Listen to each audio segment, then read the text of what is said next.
Amazing Discoveries presenta Reavivando la Reforma.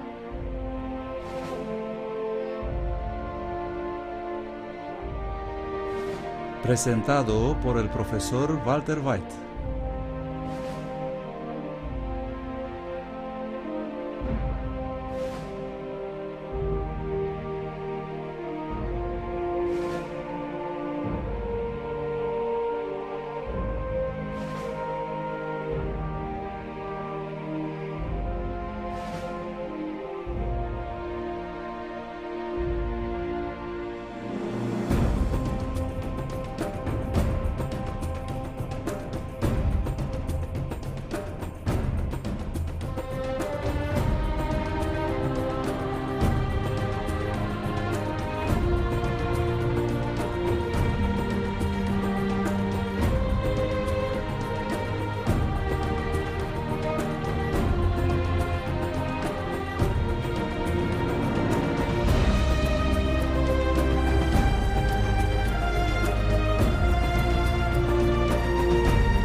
Los pilares gemelos de la Reforma. Esta noche es algo totalmente distinto, totalmente diferente. Y temo que va a ser una semana escalofriante. Así que me gustaría pedirles que traigan unos cuantos cinturones de seguridad y asegurarlos.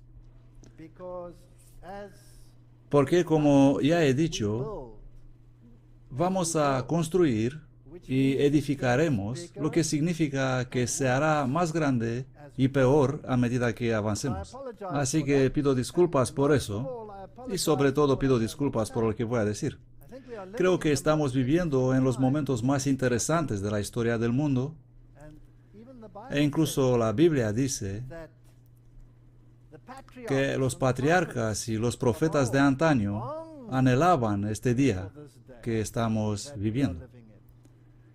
Realmente es un tiempo fascinante, pero sé que si dices la verdad, siempre habrá quienes se vean heridos por la verdad. Y quiero asegurarles que yo pertenezco a esa categoría. Me sentí herido por esta verdad, muy dolido por esta verdad, muy enojado por esta verdad. Y por eso les invito a estar enojados conmigo, pero no estar enojados con la verdad, porque si es verdad, entonces vale la pena comprarlo. Y si no es verdad, ¿y cómo determinar si es verdad? Bueno, solo hay 3 definiciones de la verdad en la Biblia. La primera dice que Jesús es el camino, la verdad y la vida. La segunda verdad es, tu palabra es la verdad. Y en el Salmo 119, todos tus mandamientos son verdad. Estas son las únicas 3 definiciones que tenemos en la Biblia. Y prueben todo lo que digo con la palabra, porque yo no voy a adoctrinarles, no voy a darles, sino hechos. Y luego ustedes miren los hechos y vean si los hechos se relacionan con la palabra. Y si lo hacen, cómprenlo. Y si no es así, rechácenlo. Así que esta noche, si ustedes sienten que están siendo pisoteados, eso no es mi intención. La verdad os hará libres, y la verdad es una cuchilla que corta hasta la médula y al hueso. Y cuesta algo, no es gratuita. La salvación es gratuita, pero cuesta algo. ¿Y cuánto cuesta? La Biblia nos dice lo que cuesta. Cuesta todo lo que tienes. Todo. Cuando cavas en ese campo, Cuando excavas en esa palabra y descubres el tesoro que está más allá de la comprensión humana, vas y vendes ¿cuánto? Todo para conseguir el tesoro. Es gratis, pero te cuesta algo. Está bien. Los pilares gemelos de la Reforma. Esta noche voy a dejar hablar la historia. Esta es una lección de historia y por lo tanto, por favor, véanla como una lección de historia y no como un ataque contra alguien. Y antes de empezar, permítanme decir que yo creo, y lo creo con todo mi corazón y con toda mi alma, que Dios tiene a su pueblo en cada una de las denominaciones en el planeta. ¿Comprenden lo que digo? Yo creo que Dios tiene a su pueblo en cada una de las denominaciones en el planeta. Voy a ir más allá. Dios tiene gente en todos los ámbitos de la vida y de la religión en el planeta. Y Él dice que si uno no sabe algo, Dios cierra el ojo en el tiempo de ignorancia, pero si sabes y no lo haces, entonces es para ti pecado. Así que no estoy atacando a nadie, solo estoy diciendo lo que nos dice la historia. Entonces, ¿qué es la Reforma? ¿De qué trata la Reforma? ¿O de qué trataba? Es un evento que tuvo lugar hace 400 años y la gente lo ha olvidado. Pues bien, hoy todavía tenemos iglesias protestantes, ¿no es así? ¿No tenemos iglesias protestantes en el mundo? ¿Puedo preguntar cuántos de nosotros pertenecen a las iglesias protestantes? Hay un buen número de manos que se han levantado. ¿Puedo ser más travieso y hacer otra pregunta? ¿Contra qué están protestando? Bueno, nosotros hemos tenido un buen número de manos levantadas, pero si haces esta pregunta, va a traer un poco de risa, porque en realidad nadie está protestando más. Yo creo que el protestantismo ha sido prácticamente erradicado. Y necesitamos saber por qué los reformadores fueron protestantes. Ahora, ¿qué significa ser un protestante? Ustedes saben que tiene esta negativa. Estás protestando. No, el protestantismo no es solo negativo, sino que también es positivo, y si no hubiera sido positivo, no sería protestantismo. Bueno, vamos a echar un vistazo a esta definición. Ella dice, el protestantismo tiene un significado positivo y uno negativo.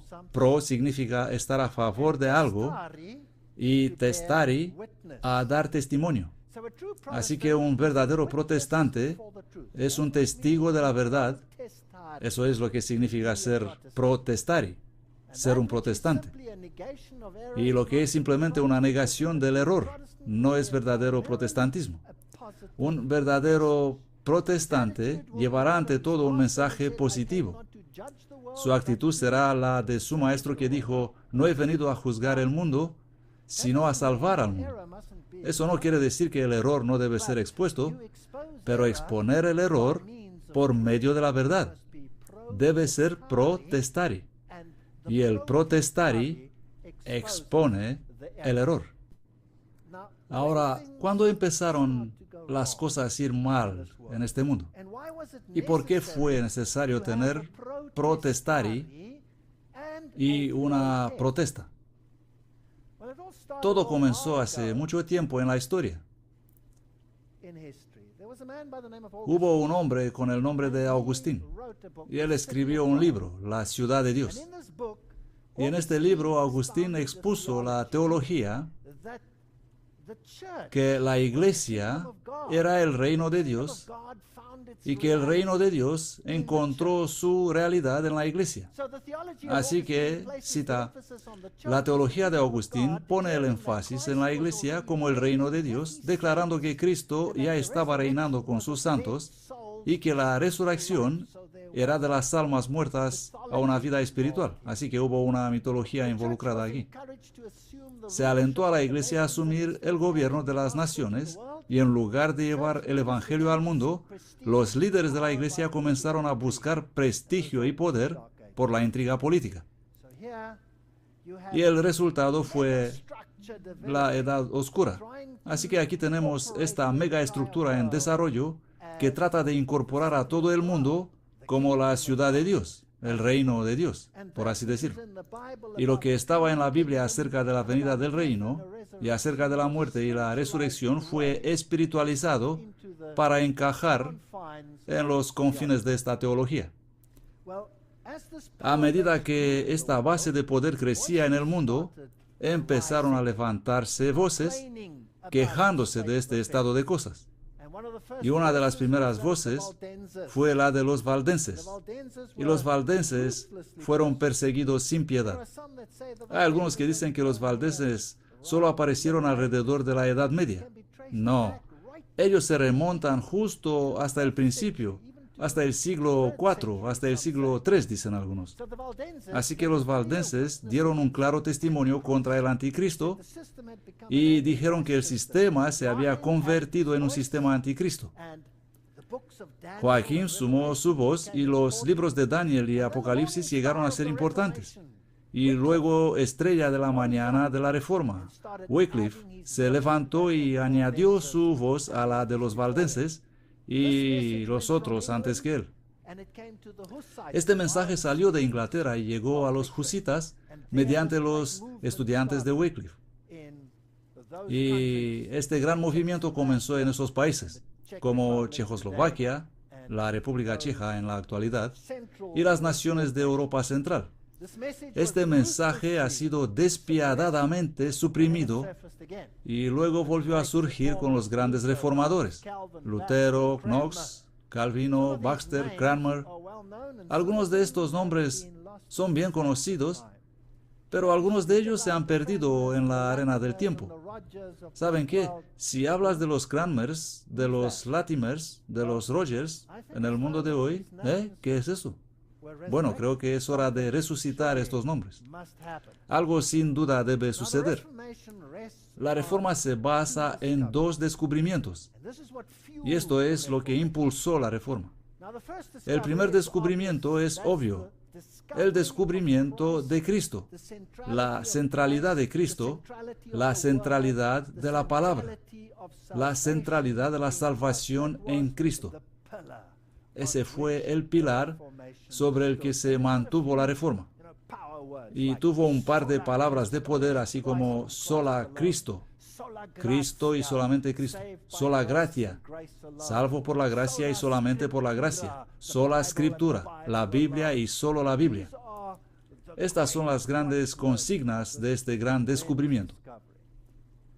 Y la segunda era igualmente importante en reunir la Reforma en conjunto. Por supuesto, sin el mensaje no podía resistir en absoluto. Y ese fue el descubrimiento de la identidad del anticristo. Y esto es lo que consolidó la totalidad del movimiento de Reforma. Esto es un hecho histórico. Así que el descubrimiento de la suficiencia de Cristo descansaba en la palabra de Dios, la Biblia, y solo la Biblia, que proporcionaba las armas de guerra, y el descubrimiento de la identidad del anticristo unió la Reforma en oposición a esta percepción común del enemigo. Y esa fue la base que impulsó la Reforma. Es interesante que en el primer momento hubo diferencias entre los reformadores, diferencias a veces agitadas, y estaban en desacuerdo sobre muchos de los detalles del plan de salvación, pero cuando se trataba de la identidad del anticristo, estuvieron unánimes, todos y cada uno de ellos. Leemos en el famoso libro de Gines Gratan, El romanismo y la reforma. Y deben saber que voy a citar un montón de la historia esta noche, historia antigua, historia que se ha perdido en la arena del tiempo. Mucho de esta historia no puede incluso encontrarse en los actuales libros de texto, en enciclopedias modernas. Muchos de estos libros han sido reescritos para eliminar molestias. Así que si quieres llegar a la verdadera historia de lo que pasó, tienes que conseguir esos libros mohosos. ¿Sabes cómo huele un libro cuando es viejo y tiene ese olor mohoso? Eso es lo que necesitas. Bueno, él escribe, y voy a citarlo: la reforma del siglo XVI, que dio origen al protestantismo, fue basada en las Escrituras. Devolvió la Biblia al mundo, enseñaba las Escrituras, exponía los errores y corrupciones de Roma mediante el uso de la espada del Espíritu. Eso fue escrito hace 120 años. Aplicaba las profecías y aceptaba su orientación práctica. Tal obra de reforma debe hacerse de nuevo. Hemos aceptado que la verdad profética antipapal sea demasiado olvidada. Esta generación es peligrosamente latitudinaria, indiferente a la verdad y el error en los puntos en los que la Escritura es tremendamente decidida y absolutamente clara. Aquí estaba uno de los últimos grandes campeones de la Reforma, Gratan Guinness. Esa generación se ha ido, ya no existe. ¿Y por qué nos hemos vuelto peligrosamente latitudinarios? Él escribe: nuestra fe reformada está pues en peligro de extinción, tanto desde fuera como desde dentro, y puede ser defendida solo por un retorno decidido al verdadero testimonio dado por los santos y mártires de otros días. Tenemos que aprender de nuevo desde la divina estimación profética. Noten la énfasis que pone en la profecía. De la divina estimación profética de Dios sobre la naturaleza de la Iglesia de Roma, si nos trasladaría de nuevo para ser testigos de Cristo en contra de esta gran apostasía. Saben, esto suena como algo de otros tiempos, algo que tiene que ser olvidado. Este hacha ha sido enterrada. ¿De qué trata todo este bombo? Nos sentimos obligados a renovar el gran antiguo protesta al que el mundo debe sus modernas adquisiciones de la libertad, del conocimiento, la paz y la prosperidad. Lo reconocemos como patente y hecho indiscutible de que el futuro de nuestra raza no reside en los papistas, sino en los protestantes. Las principales naciones hoy día no son las papistas Italia, España y Portugal, sino las protestantes Alemania, Inglaterra y Estados Unidos. Pero si miramos a estas naciones protestantes hoy, ¿cómo van las cosas? ¿Van muy bien? Lee tu periódico y pregúntate qué ha sucedido. Él sigue diciendo que el romanismo es la cristiandad latina apostata y no el cristianismo en general. Es muy específico. Él continúa: la reforma fue un retorno al cristianismo primitivo o no apostata.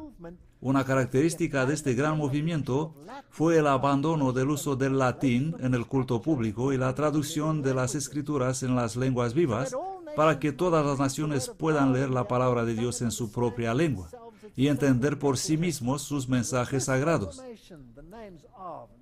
Y con esta reforma los nombres son, y luego los enumera: Lutero, Calvin, Knox, Tyndall, todos ellos, Cranmer, Hooper, y algunos de ellos mártires. Algunos de ellos murieron por esta misma razón. Aquí hubo un movimiento basado en la Escritura y fue frenado por el hecho de que la palabra no estaba disponible. Se había perdido en las arenas del tiempo. Fue basada en las escrituras latinas y nadie entendía esa lengua muerta. Y cuando se reavivó la verdad, casi como en la época de Israel, cuando Esdras encontró los escritos y dijo: esta es la palabra que se había perdido, esas palabras aquí están de nuevo. Así sucedió en la historia. Y fue como si todos los poderes del infierno se soltaron.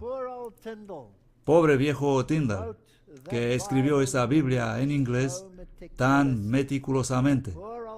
Pobre viejo Tyndall. Fue estrangulado vivo, atado a una estaca y quemado hasta la muerte. Y el pobre Wycliffe, antes que él, lo había escrito, y los papistas desenterraron sus huesos muchos años más tarde y los quemaron, también por haber dado la Biblia en una lengua conocida. Ahora, si saltamos por un momento en el tiempo presente y llegamos a nuestro tiempo presente en 2007, tenemos la noticia de que el Papa reaviva la misa en latín.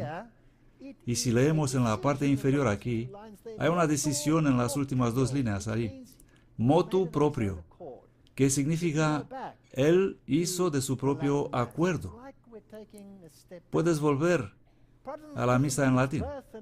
Es como que estamos dando un paso atrás. El protestantismo en su nacimiento en el siglo XVI era mucho más que una mera negación del papado.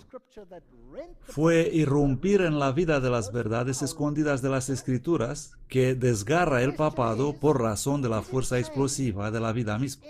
Y la pregunta es, ¿cambió algo en las posiciones doctrinales de la Iglesia de Roma? Esta es una pregunta que tenemos que hacernos. ¿Cambió algo? El hombre que piensa que puede ser un protestante y sin embargo rechaza la Biblia, eso fue escrito hace 120 años, o alguna parte de ella, está haciendo un profundo error. El verdadero protestantismo no solo puede ser anticatólico, también tiene que ser antimodernista, antievolucionista y en contra de todo mal que está minando la vida de las iglesias cristianas de hoy. Al mismo tiempo debe estar a favor de todo lo bueno, de la oración, del estudio bíblico, de todo lo que se entiende por servicio cristiano. Ese es el protestantismo que se necesita urgentemente. Si nos fijamos en las iglesias del mundo hoy, ¿no está una detrás de otra aceptando todos los ismos modernos? ¿No es el evolucionismo un dogma de las iglesias de hoy? ¿No hay una decisión en la mayoría de las iglesias de hoy que apoya la evolución en lugar de lo que dice el libro de Génesis? ¿No es así? Y así se puede ir por la línea y parece como si las cosas han cambiado radicalmente. Y si esta definición es cierta, bueno, entonces quedan muy pocos protestantes por ahí. Lutero nunca se sintió fuerte, dice Gratan Guinness, y libre a luchar contra la apostasía papal hasta que reconoció al Papa como anticristo. Bueno, eso es absurdo. Esto es absurdo hoy en día. Nadie cree eso. Esto es ridículo. Las iglesias de hoy, bueno, iría tan lejos como para decir el 96%, tal vez 97% del mundo cristiano de hoy es dispensacionalista. Eso es la mayor parte de la cristiandad. Eso incluye a casi todo el mundo. Eso incluye a todo el mundo evangélico. Todos son dispensacionalistas. Eso incluye a los pentecostales. Ellos son dispensacionalistas. El mundo bautista, ellos son dispensacionalistas. ¿Fueron ellos dispensacionalistas en su inicio? La respuesta es no. Entonces, ¿qué ha pasado? ¿O esos reformadores fueron todos equivocados? ¡Oh! Eso sería un alivio. Y ellos han muerto en vano. O los reformadores tenían razón y entonces tenemos un problema. Ya que el 96 a 97% del mundo cristiano actual ya no cree lo que los reformadores enseñaron sobre este tema. Ellos creen en el futurismo, que es dispensacionalismo, que el anticristo vendrá en el futuro, que vendrá de la tribu de Dan o algo similar, o que vendrá después del rapto de la iglesia cristiana. Ellos se habrán ido, así que no los va a afectar. Tiene algo que ver con los judíos, nada que ver con el cristianismo. Y las generaciones que han pasado, incluyendo toda la generación de la Reforma, estaban ladrando al árbol equivocado. ¿Comprenden? El anticristo está en el futuro, aún está por venir. Hace un par de años, algunas de las principales iglesias todavía creían en el preterismo, que el anticristo era un rey griego, Antíoco Epífanes IV, que participó activamente en la profanación del templo en los tiempos de los judíos, en la época de los griegos, y por lo tanto él fue en el pasado, así que el anticristo fue puesto en el pasado por algunos y luego arrojado en el futuro por otros. Y en la actualidad, ya que las principales iglesias vieron, bueno, nuestras iglesias son cada vez más y más vacías y más vacías, todos ellos saltaron al tren del dispensacionalismo. Esta es la moda del día. Así que esta ya no es teología moderna. Fue entonces cuando él quemó la bula papal. Cuando se dio cuenta de eso, el primer sermón de Knox, que le lanzó en su misión como reformador, trató sobre las profecías concernientes al papado. Los reformadores incorporaban sus interpretaciones de la profecía en sus confesiones de fe y Calvino en sus institutos. Todos los reformadores fueron unánimes en la cuestión, incluso el suave y prudente Melanchthon, el amigo de Martín Lutero. ¿Saben? Melanchthon era como mi esposa. Todos necesitamos buenos frenos en nuestra vida y ella es mi freno. Está desgastados ya, mi pobre esposa. Así era Melanchthon, el manso y humilde, y Lutero era el tempestuoso, pero incluso Melanchthon sostenía firme estas profecías. Y si nos fijamos en la teología moderna, bien, entonces todos estaban equivocados, todos y cada uno de ellos. Ahora, ¿cuánto énfasis dieron ellos a la profecía? ¿Estaban quizás adivinando? ¿Tenían una sensación así debido a los excesos del papado en la Edad Media? ¿Y entonces fue solo el descontento que los llevó en esta dirección? ¿O hubo algo más serio? Nosotros tenemos que hacernos esa pregunta. ¿Murieron estas personas en vano? ¿No murieron en vano? Estas son preguntas importantes. Martín Lutero dijo, observen el libro de Daniel. ¿Saben? Martín Lutero miraba el libro de Apocalipsis y no podía encontrar pies ni cabeza en él. Él dijo, esto no puede ser cierto. Eso no puede estar en la Biblia. Y así que la gente a menudo le cita diciendo que él descartó el libro de Apocalipsis. No. Martín Lutero tradujo el Nuevo Testamento y luego empezó con el Antiguo Testamento, y él estuvo tan emocionado por el libro de Daniel que lo tomó como el número 1. Él lo tradujo primero para que la gente pudiera leerlo. Él dijo, este es el libro que todo el mundo debe tener. Todo el mundo debe leer Daniel. Y cuando él estudió Daniel, y cuando los teólogos de su época estudiaron Daniel, de repente el libro de Apocalipsis se abrió, y en lugar de ser un libro cerrado, se convirtió en un libro abierto. Y Martín Lutero estuvo tan emocionado más tarde por el libro de Apocalipsis, que cuando publicaron su primer Nuevo Testamento estaba lleno de imágenes tomadas de las escenas del libro de Apocalipsis. Escuchen lo que él escribe. Por lo tanto, instamos a todos los cristianos sinceros a leer el libro de Daniel, que va a ser para ellos un consuelo y un gran beneficio en estos miserables últimos tiempos, hace 400 años, si viviera hoy para ver lo que está pasando. Pero cuando estas cosas comiencen a suceder, mirad hacia arriba y levantad vuestra cabeza, porque vuestra redención está cerca.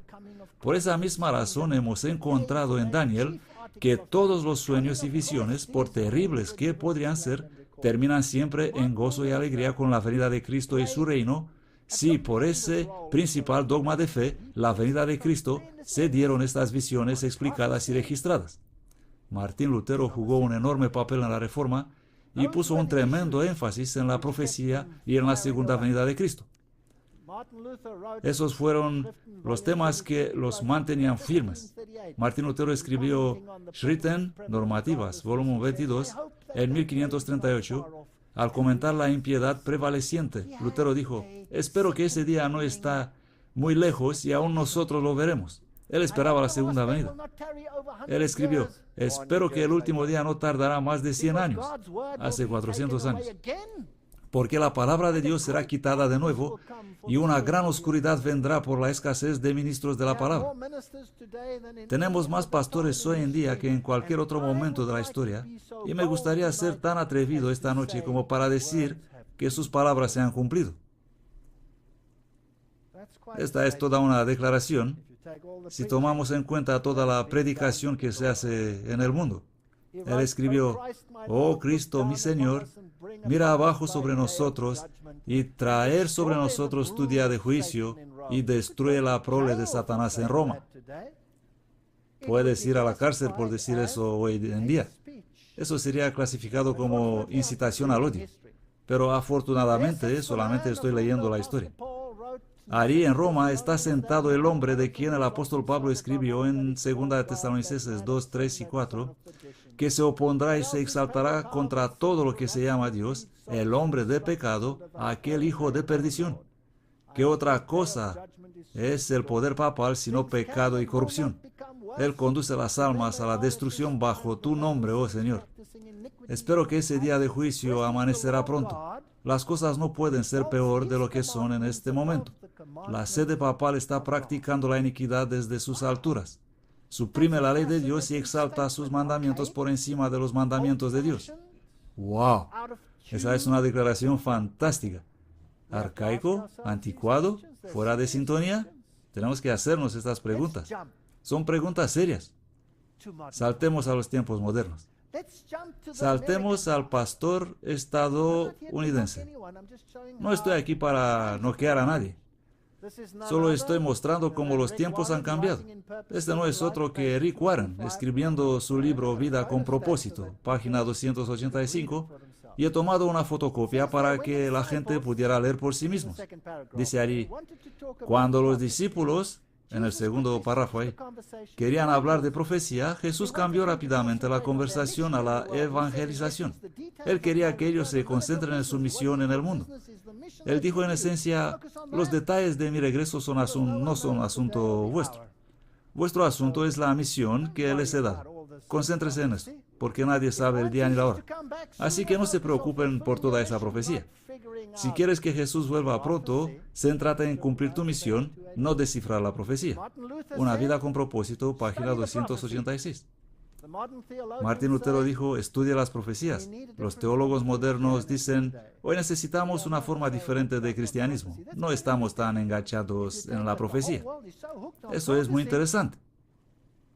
Si consideras que todo el mundo es tan enganchado a la profecía, pero es enganchado a un tipo diferente de profecía. Ellos están enganchados al futurismo, algunos de ellos tal vez al preterismo, pero nadie se engancha a este tipo de profecía. ¿Qué dice la Biblia acerca de la profecía? Segunda Pedro 1:19. Tenemos además la palabra profética más segura, a la cual hacéis bien de estar atentos como a una lámpara que alumbra en lugar oscuro hasta que el día esclarezca y la estrella de la mañana salga en vuestros corazones. La Biblia dice estudiar la profecía, porque la profecía no vino en tiempo pasado por la voluntad del hombre, sino que los santos hombres de Dios hablaron siendo guiados por el Espíritu Santo. Así que la Biblia dice estudiar la profecía. Martín Lutero dijo, estudie las profecías, busca en el libro de Daniel. Martín Lutero, 1483-1546. ¡Wow! El tiempo vuela, hace 400 años. Él demostró por las revelaciones de Daniel y San Juan, por las epístolas de Pablo, Pedro y Judas, que el reinado del anticristo predicho y descrito en la Biblia era el papado. Debe haberse equivocado. Debe haberse equivocado, ya que el 96% de la cristiandad hoy dice que no hay tal cosa en la Biblia. Debe haberse equivocado. Debe haber leído equivocadamente en Daniel, en Apocalipsis. Debe haber leído equivocadamente lo que escribieron esos profetas. Y todo el pueblo respondió amén. Un terror santo se apoderó de sus almas. Era el anticristo a quien contemplaban sentados en el trono pontifical. Esa nueva idea que derivaba una mayor fortaleza por las descripciones proféticas lanzadas adelante por Lutero en medio de sus contemporáneos, causó el más terrible golpe en Roma. Esta es historia. Esto es lo que sucedió históricamente. Hacia eso nos dirigimos. Esto es tomado del primer libro impreso de Martín Lutero, la Biblia, que es el libro de Dios, no de Lutero. ¿Y qué es eso? Esta es una representación de la mujer que estaba sobre la luna, con las 12 estrellas y el dragón arrojando agua para vencer a la mujer. Esto es directamente del libro del Apocalipsis. Aquí está, y él está mostrando la bestia con las 7 cabezas, con la mujer cabalgando sobre ella, con una triple corona, que es la triple corona papal, la mujer, la iglesia, a lomos de la bestia. Esta entidad política y los reyes del mundo inclinándose en reverente obediencia, tomadas directamente del libro de Apocalipsis y aplicando la profecía al papado. Esta es su primera impresión. Esta es la primera gran Biblia. Aquí hay otra imagen de la Biblia de Martín Lutero. A la izquierda ahí tenemos a Jesús echando a los cambistas del templo, y a la derecha tenemos a sus representantes invitando a los cambistas en el templo, en contraste. Y Lutero puso ese perrito en la parte inferior. Fascinante ilustración, porque la Biblia dice, afuera están los perros. Y perros significa incrédulos. Pero aquí tenemos el perro dentro. Es fascinante con que salían estos reformadores. Un gran número de testigos se unió a eso. Wycliffe, Tyndale, Lutero, Calvin, Cranmer, en el siglo XVII, Bunyan, los traductores de la Biblia King James, los hombres que publicaron el Westminster y las confesiones de la fe bautista, Sir Isaac Newton, se unieron a ellos. El científico más grande que jamás haya vivido, que escribió más sobre la Biblia de lo que escribió acerca de la ciencia, Wesley, Whitefield, Jonathan Edwards y más recientemente Spurgeon, Bishop, G.C. Ryle y Dr. Martin Lloyd-Jones. Estos hombres, entre muchos otros, todos vieron la oficina del papado como el anticristo. Todos estos grandes reformadores, todos ellos dijeron exactamente lo mismo. Y hoy se les condena de ser equivocados. Entonces, ¿qué vieron Martín Lutero y todos estos reformadores en el libro de Daniel y Apocalipsis? Había algo ahí que los teólogos modernos quizá ignoran. En Daniel capítulo 7 tenemos una profecía sobre el poder del cuerno pequeño. Y los reformadores eran unánimes en decir que este poder del cuerno pequeño señalaba al papado. Ahora, ¿era una conjetura o se basaba en la Biblia? Estas son las preguntas que tenemos que hacernos. Y él será diferente de los primeros. Daniel 7:24. Los otros cuernos mencionados en la Biblia, todos, se refieren a poderes seculares, pero este iba a ser diferente. Y aquí están los atributos. Yo solo voy a pasar a través de ellos rápidamente para ustedes. Surge de la cuarta bestia, y la cuarta bestia se había identificado como Roma. Por lo tanto, ellos decían que era un poder romano. Surge entre los 10 cuernos. Yo contemplaba los cuernos y aquí subía entre ellos otro cuerno pequeño. Daniel 7:8. Por lo tanto, ellos decían, bueno, la cuarta bestia es Roma, y hay 10 cuernos, 10 reinos. El imperio romano fue dividido en 10 de los bárbaros, y después de eso vino este cuerno pequeño.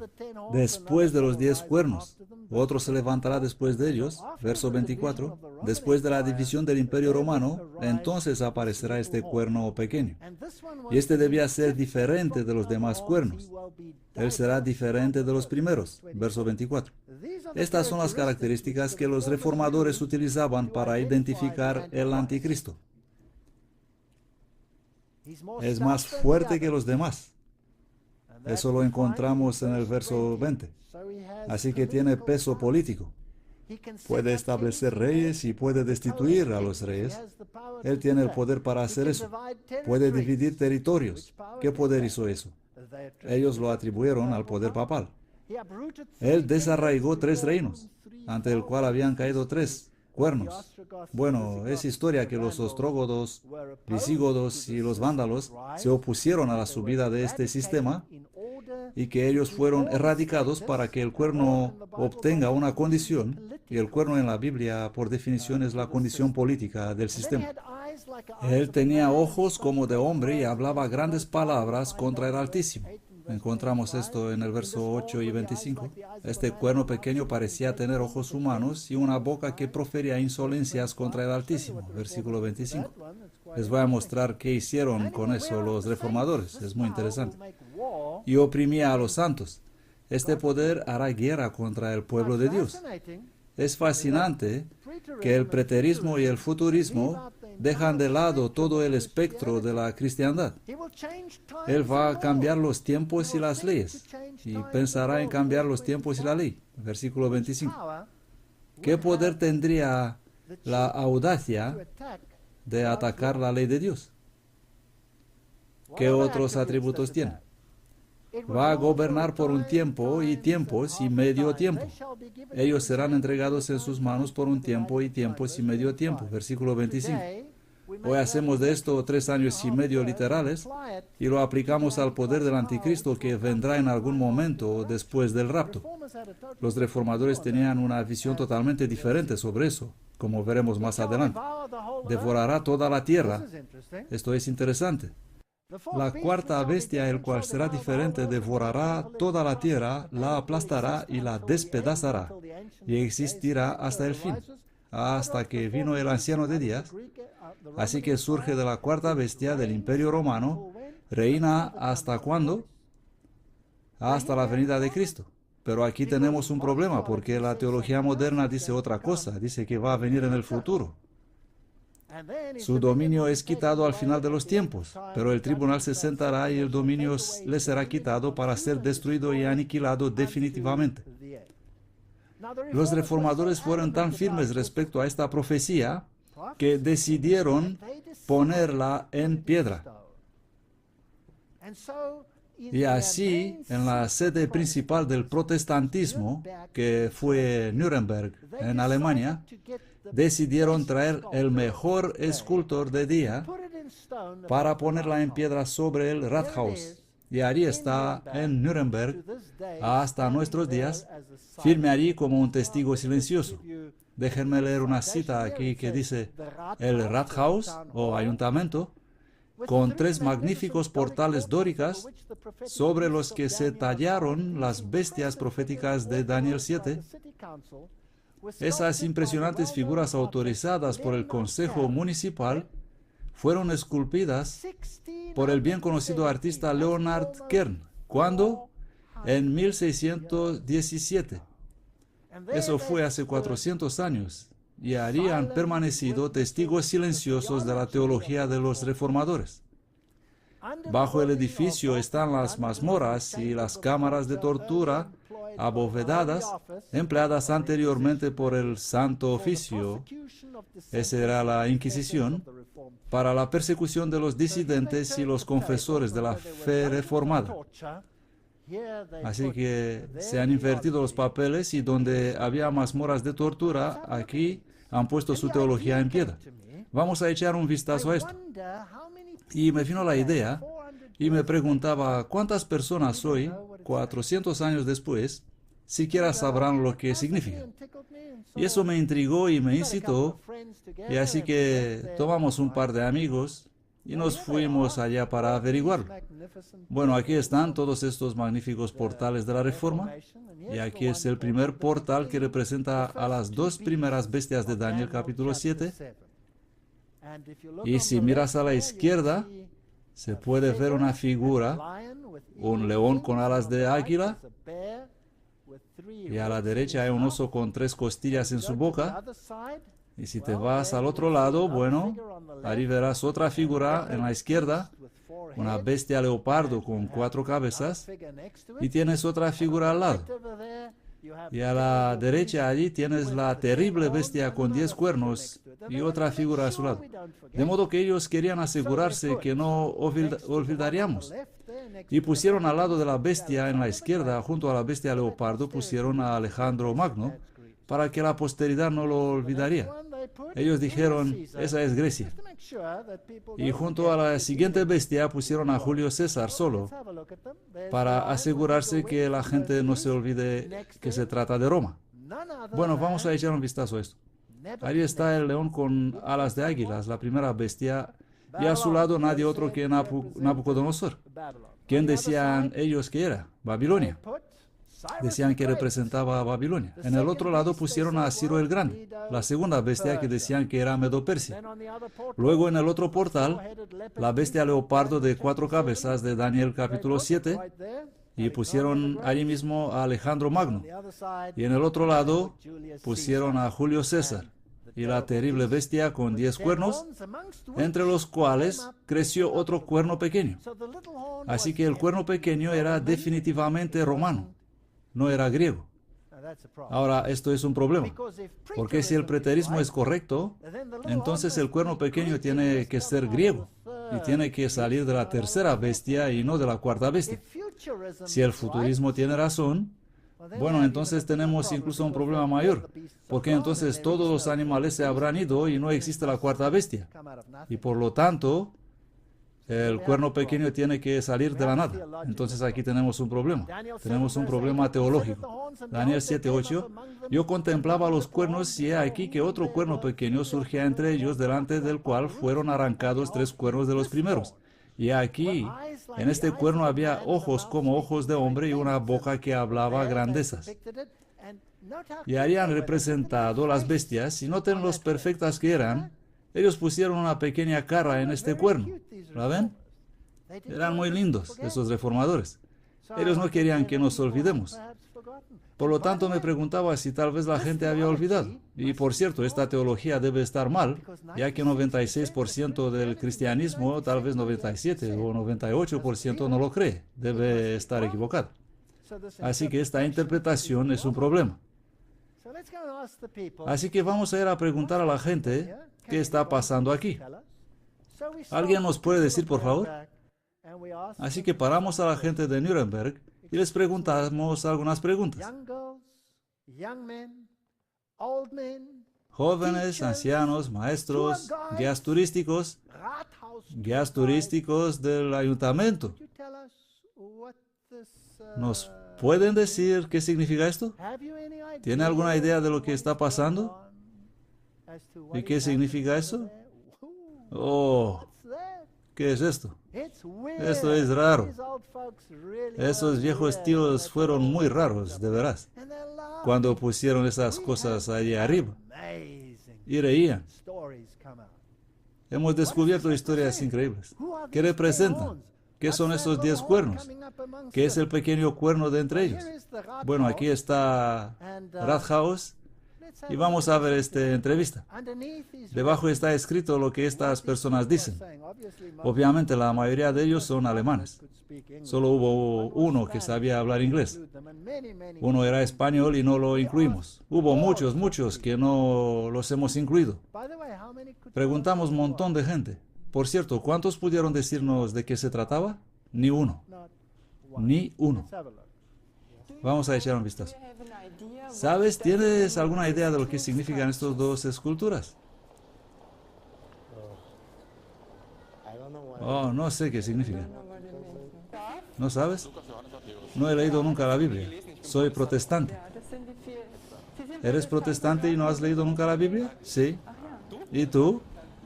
Uno no tiene que leer la Biblia. Uno sabe la Biblia. ¿No tiene que leer la Biblia? No es un libro para leer. No sabes cómo termina. ¿No puedes decir tal vez qué significa esa escultura? Oh, no. ¿Tienen alguna idea? ¿Sabe qué significa? No, ni siquiera me imagino. ¿Habéis oído algo en la escuela acerca de esto? ¿En las clases de historia? ¿Qué puede significar esto? Los niños también pueden responder. ¿Y los animales en el fondo? ¿Qué podrían significar? ¿Habéis oído algo en la escuela acerca de esto? ¿En las clases de historia? ¿En la enseñanza religiosa? En realidad no. ¿Papá sabe algo sobre esto? No lo sé tampoco en este momento. ¿Es usted de Nuremberg? Sí, desde 1949.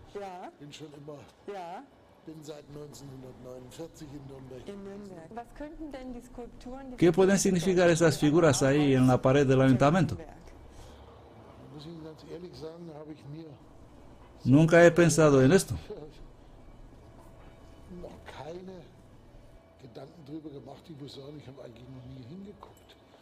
De alguna manera me da una impresión marítima. ¿Marítima? Sí, Neptuno. ¿Neptuno? Sí, probablemente. Estoy perplejo. ¿Alguna vez has oído una explicación en la escuela? No, nunca, siquiera en la escuela. Usted es un maestro de Nuremberg. ¿Y ustedes, caballeros, no tienen ni una idea? ¿Habéis oído algo en la escuela o en las excursiones guiadas por la ciudad? ¿Tiene alguna idea? Idea. Si se trata de algo bueno, entonces debería poner algo sobre ello por aquí. Es del siglo XVI. No, de los años 1600. Oh, mal. ¿Tiene algo que ver con Venecia? Continúe.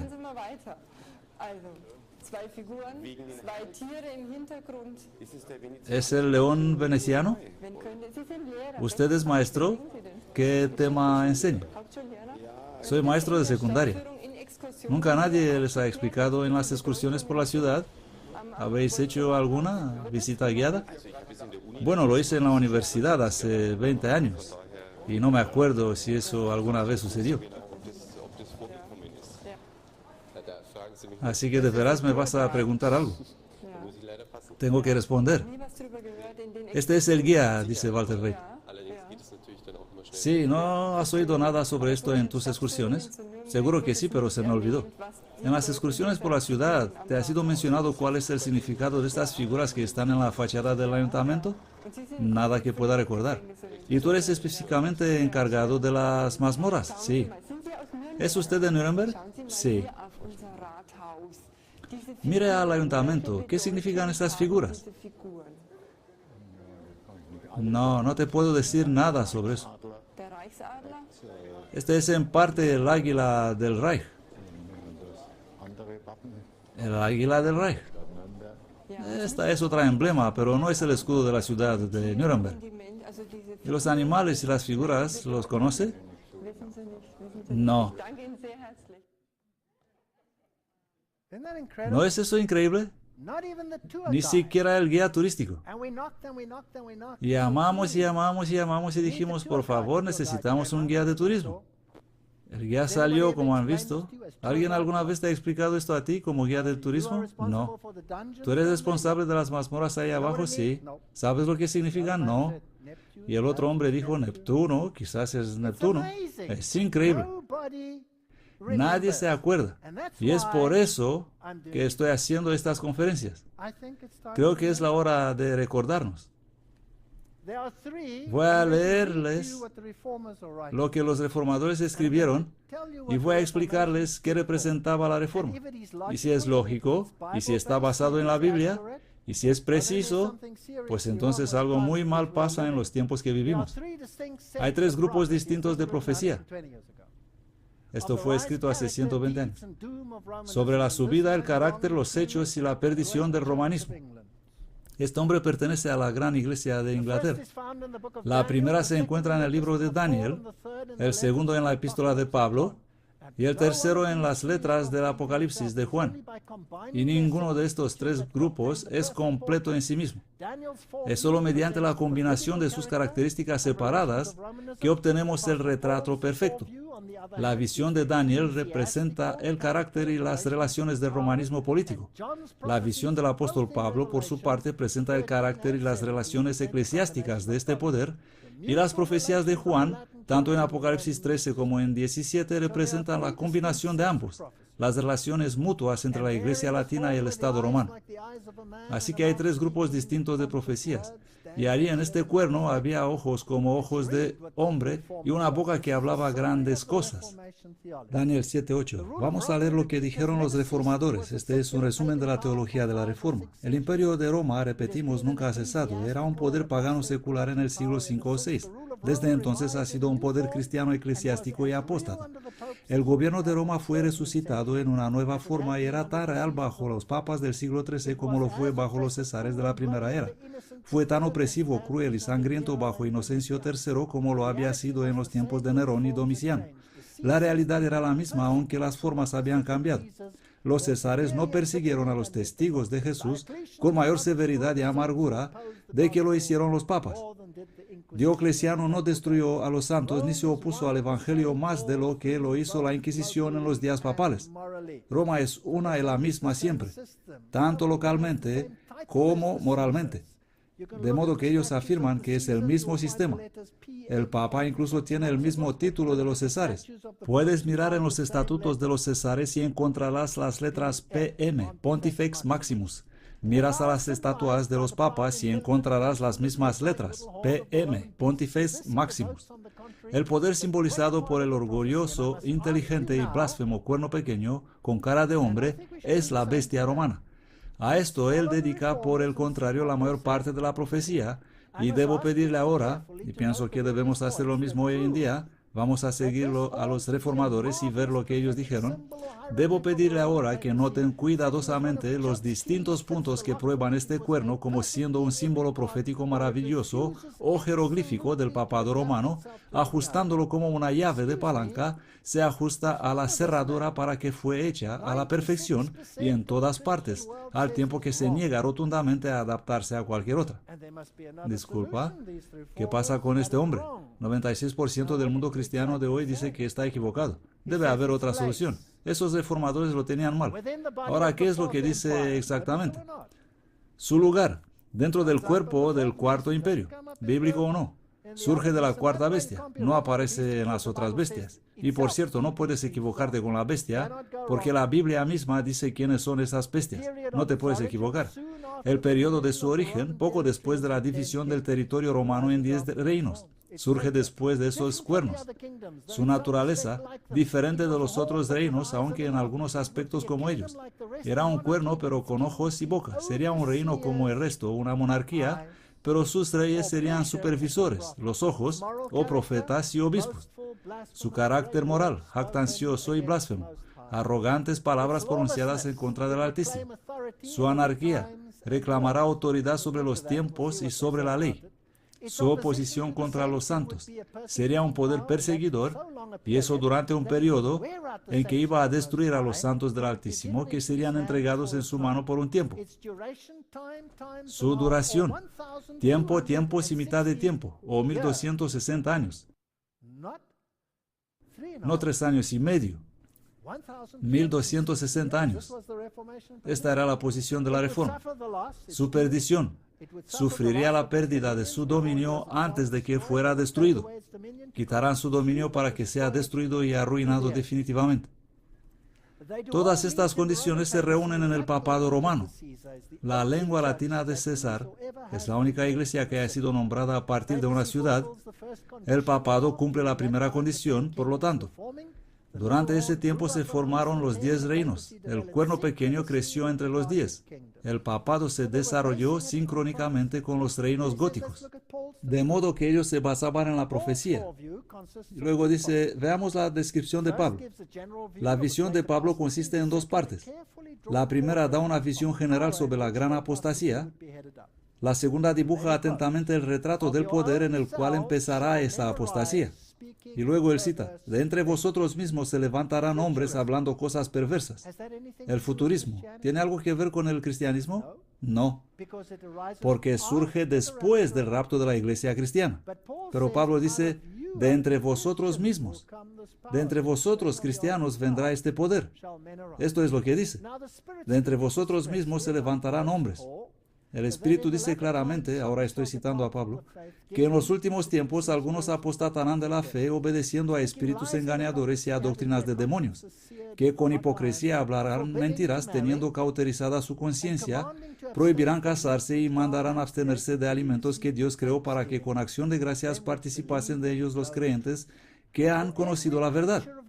Porque todo lo que Dios creó es bueno, y nada es de desecharse si se toma con acción de gracias, porque es santificado por la palabra de Dios y oración.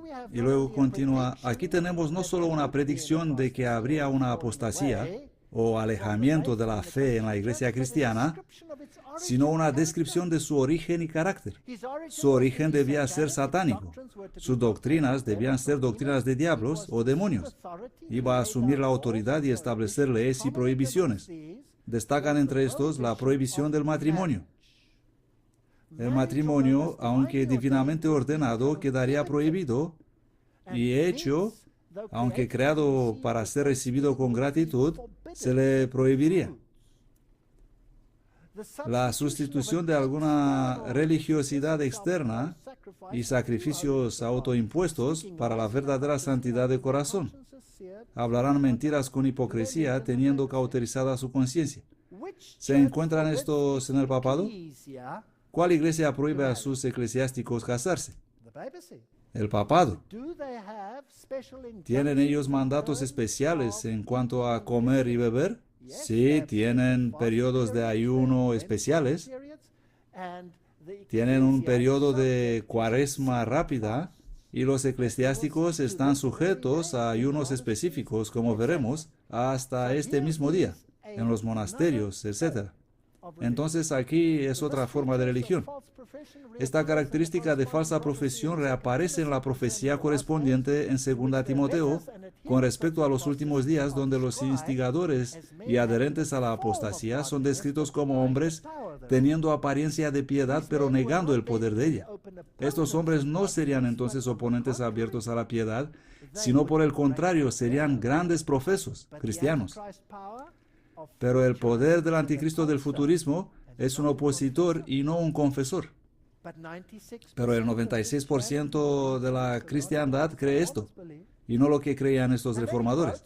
Y entonces él cita, el hombre del pecado contra el hombre de Dios. El hombre de pecado, como el hombre de Dios, tenía un amplio, extendido significado. Cuando leemos que el hombre de Dios sea perfecto, enteramente preparado para toda buena obra, no suponemos que significa un solo hombre individual, aunque tiene el artículo definido. Indica una clase entera de hombres de un cierto carácter, una serie de individuos similares.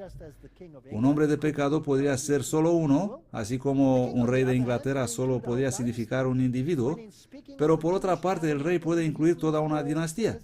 Cuando al hablar del tabernáculo judío en Hebreos, Pablo dice que en el lugar santísimo entra solo el sumo sacerdote una vez al año, él incluye a toda la sucesión de los sumos sacerdotes de Israel.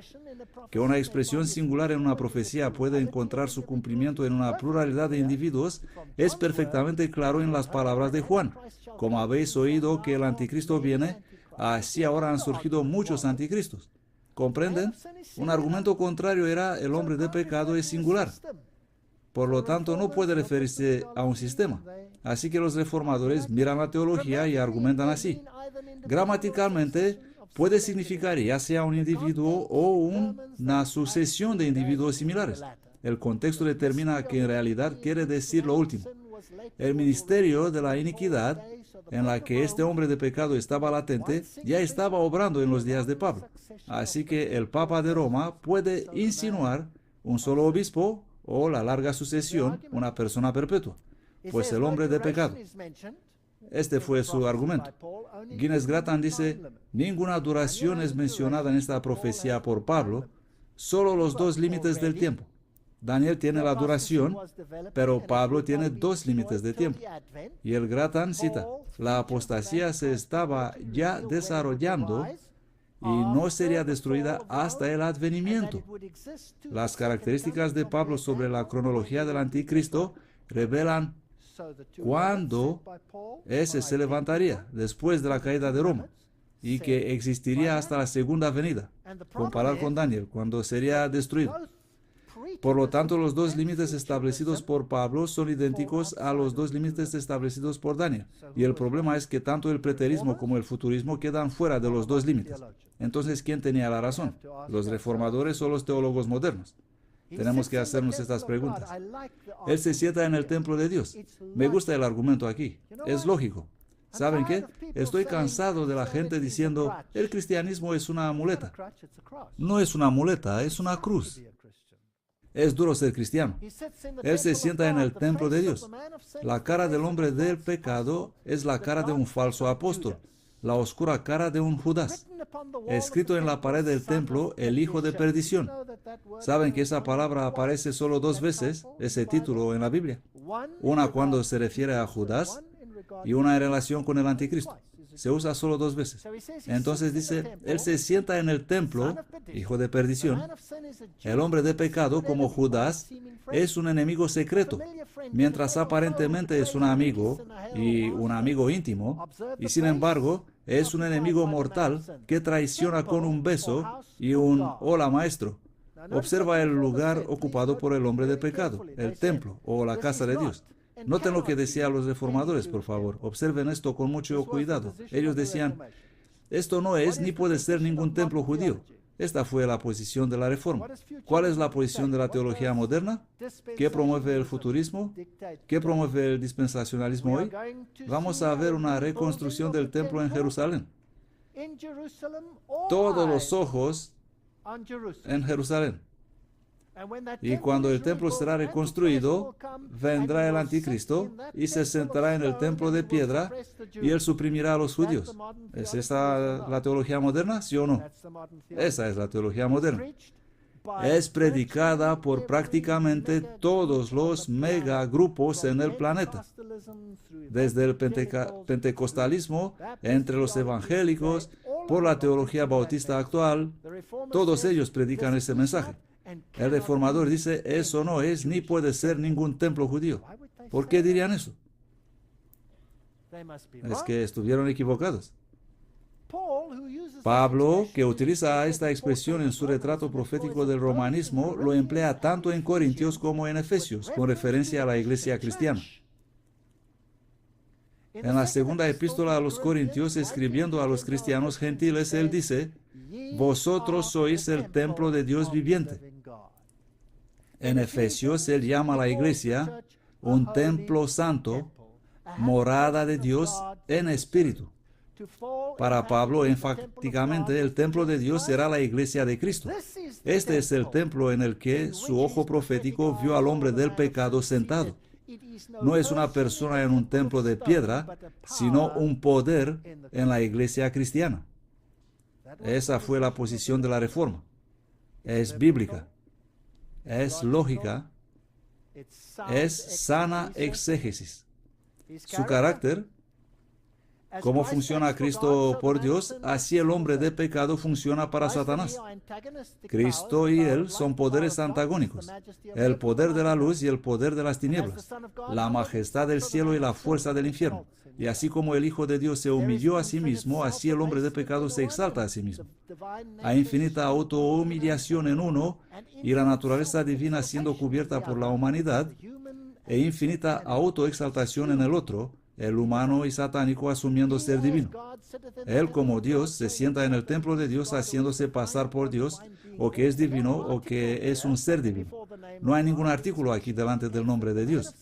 La expresión indica claramente que el hombre de pecado se mostrará por actos y profesiones como poseyendo la dignidad, la autoridad y el poder sobrehumana y divina. Estaban a fondo en su estudio de la Biblia.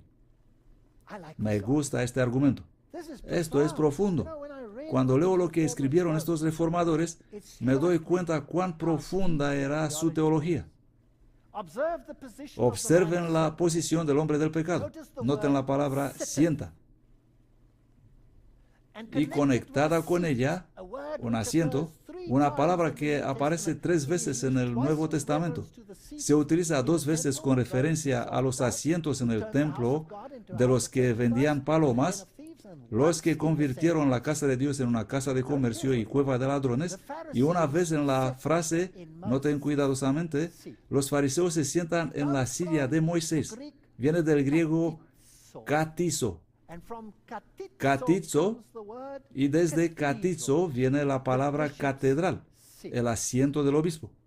Y también la expresión ex cátedra, como cuando decimos el Papa habla ex cátedra o de su asiento oficialmente. Ahí, en esa exaltada posición catedral y afirmando que representa a Dios, el hombre de pecado debe actuar y morar como supuesto vicario, pero antagonista real de Cristo, socavando su autoridad, aboliendo sus leyes y oprimiendo a su pueblo. ¡Wow! Si esta exégesis es correcta, entonces estamos en serios problemas hoy. Él dice, vamos a comparar lo que escribió Pablo y lo que escribió Daniel. Los dos son romanos. El autoexaltado cuerno representado por Daniel es romano. ¿Y el otro? Tiene un asiento geográfico, la época en que aparece, todo encaja.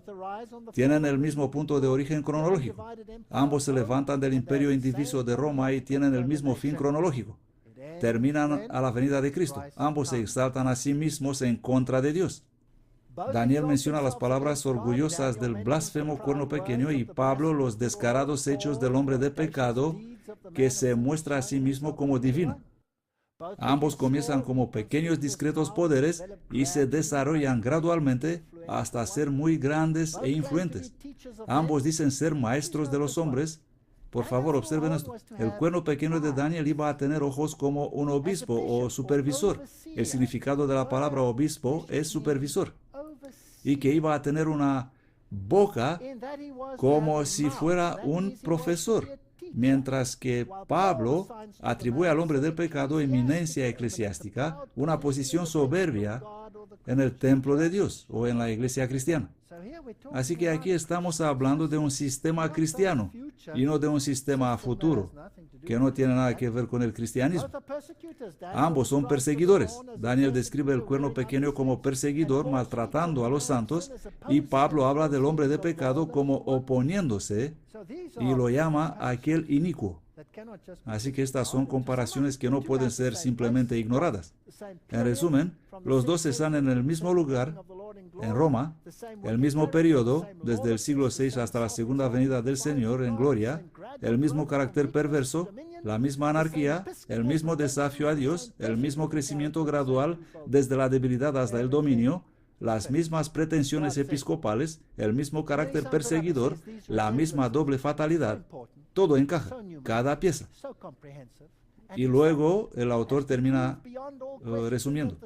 Estas similitudes son tan importantes, tan numerosas, tan amplias y exactas como para demostrar más allá de toda duda que el poder perseguidor predicho por Daniel y este hombre de pecado predicho por Pablo son uno y el mismo poder. Incluso los romanistas admiten que este es el caso y llaman el poder así doblemente predicho el anticristo. La única diferencia es que ellos lo colocan en el futuro o en el pasado. Esta es la Biblia de Dwight. Esta es la Biblia romano-católica contra la Reforma y dice, se sienta en el templo de Dios, etc. Por todas estas palabras se nos describe el gran anticristo. Esto viene de sus propias notas bíblicas, pero por supuesto arrojado en el futuro para que las generaciones de cristianos estén tranquilos y no ser perturbados por el poder del anticristo. El papado no tiene nada que ver con él. ¿Qué decían los reformadores? Vamos a ir a los propios reformadores y ver cómo argumentaban el punto. Nikolaus von Amsdorf, ¿quién fue? Vivió desde 1483 hasta 1565 y fue contemporáneo de Lutero. Fue teólogo en la iglesia antigua luterana y Lutero dijo de él, mi espíritu encuentra descanso en mi querido Amsdorf. Así que eran almas gemelas. Amsdorf escribe, él, el anticristo, se dará a conocer y será frustrado antes del último día, para que todo hombre pueda comprender y reconocer que Papa es el real, verdadero anticristo, y no el vicario de Cristo. Por lo tanto, aquellos que consideran al Papa y a sus obispos como pastores y obispos cristianos, están profundamente equivocados. Pero aún más, lo son los que creen que los turcos son el anticristo. Bon. Quiero darles el argumento de los reformadores. Hoy existen voces por todo el mundo que están diciendo que el Islam es el anticristo. ¿Cierto? ¿Habéis oído eso? Sí. Muchas iglesias están empezando a decir, el Islam es el problema. Bueno, los reformadores ya han dicho que eso es una tontería. Y el turco representa el Islam. ¿Por qué están en error? Porque el turco gobierna fuera de la iglesia y no se sienta en el lugar santo ni busca llevar el nombre de Cristo, sino que es un opositor abierto contra Cristo y su iglesia. Esto no tiene que ser revelado, sino que es claro y evidente. Porque él persigue a los cristianos de manera abierta y no como lo hace Papa en secreto bajo la apariencia de piedad. Un argumento bastante fuerte, digo yo. Suena perfectamente lógico. Vamos a ir a otro reformador en 1570. Este es Flacius, que escribió un tratado sobre el anticristo, y él dice, la sexta y última razón de nuestra separación de Papa y sus seguidores sea esta: mediante muchos escritos de nuestra iglesia y por la palabra de inspiración divina, por las profecías relativas al futuro y por las especiales características del papado, ha sido profusamente y bien demostrado que el Papa con sus prelatos y clero es el real y verdadero gran anticristo, y que su reino es la Babilonia real, una fuente incesante y la madre de toda abominable idolatría. Esa es la posición de la Reforma. Es dura, es recta, es directa. Este es Georg Nigrinus, 1530-1602, teólogo evangélico y escritor satírico, nació en Battenberg, Hesse, Alemania. Él solía tomar la disputa con los jesuitas. Hubo una gran cantidad de discursos entre él y los jesuitas. Él dijo: los jesuitas afirman sentirse profundamente ofendidos y han tomado mis declaraciones como un insulto y una blasfemia por señalar el papado como el anticristo, del cual profetizaron Daniel, Pablo, Pedro, Juan e incluso Cristo. Y luego dice: pero esto es tan cierto como lo es que Jesús es el Mesías. ¡Wow! Y estoy dispuesto a demostrarlo incluso por su propia definición de la palabra anticristo. Estos reformadores no anduvieron con rodeos. Se levantaron y dijeron lo suyo.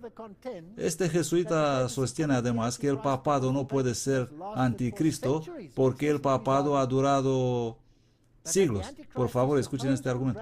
Pero que el anticristo se supone que debe reinar solo 3 años y medio. ¿Quién enseña esto hoy en día? El mundo entero. Todo el mundo. Se oye desde todos los púlpitos. ¿Y qué dijo el reformador? Él dice: este jesuita sostiene que habrá solo 3 años y medio. Pero nadie duda hoy que Daniel habló de días, años, no de días literales.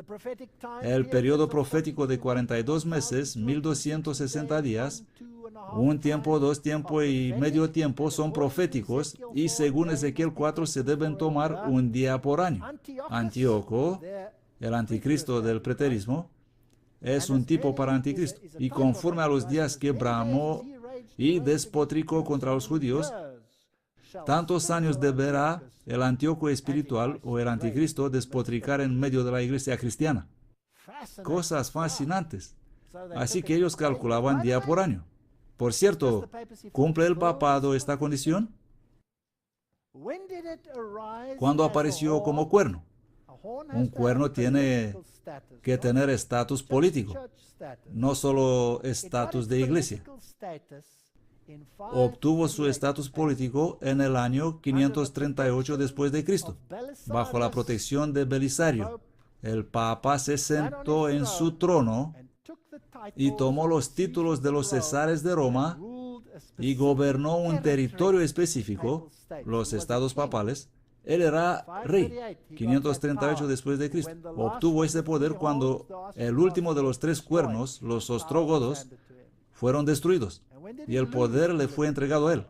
¿Y cuándo perdió el poder político? 1798. Napoleón capturó al Papa, abolió el poder político papal, quitó los estados políticos, los entregó a Italia y el poder político del papado terminó en 1798, precisamente 1260 años. El Apocalipsis dice que la herida sería sanada y todo el mundo se maravillaría en pos de la bestia. Eso significa que el cuerno debía resucitar de nuevo. ¿Consiguió su poder político de nuevo? Sí. ¿Cuándo? En 1929, Mussolini le devolvió una parte de los estados, el Vaticano, que es un poder soberano político independiente. Así que el papado cumple la profecía con precisión y los reformadores lo identifican como tal.